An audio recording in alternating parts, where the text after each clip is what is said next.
L'enfant pauvre de Monrovia, candidat à la présidence du pays dès 2005, élu sénateur il y a 3 ans, n'a de cesse de l'affirmer. L'ex-attaquant n'entend accomplir rien d'autre que de se mettre au service d'une nation surtout habituée à la domination d'une élite corrompue. Lorsqu'on l'interroge sur ses motivations dans un entretien exclusif accordé à l'Express, il répond « Je l'ai fait pour l'amour du pays et des gens, pour rendre service à ma patrie, plombée par la misère et par la guerre. » George, me disaient les femmes du marché, tu représentes le Liberia, tu es notre ambassadeur. Toi, tu es de tout le monde. Si on te porte à la présidence, tu vas nous soutenir. Fermez les guillemets, c'est cette confiance du peuple qui m'a fait basculer.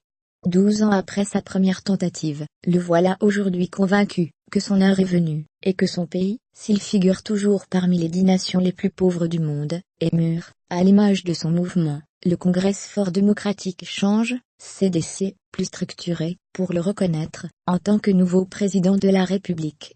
Et lui permettre de succéder à Ellen Johnson Sirleaf, première femme élue au suffrage universel à la tête d'un État africain en 2006. Ses détracteurs ont beau taxer son programme de flou ou simpliste, son combat contre la pauvreté et la paix a forcément une résonance dans un Liberia encore marqué par 2 décennies de guerre civile, qui a provoqué la mort de 200 000 personnes. Cette fois, personne ne peut me battre ici, tant se sont affirmées l'exigence de démocratie et de transparence, et le désir d'un scrutin libre et équitable. Les Libériens savent ce que je représente pour eux, et dans leur vie.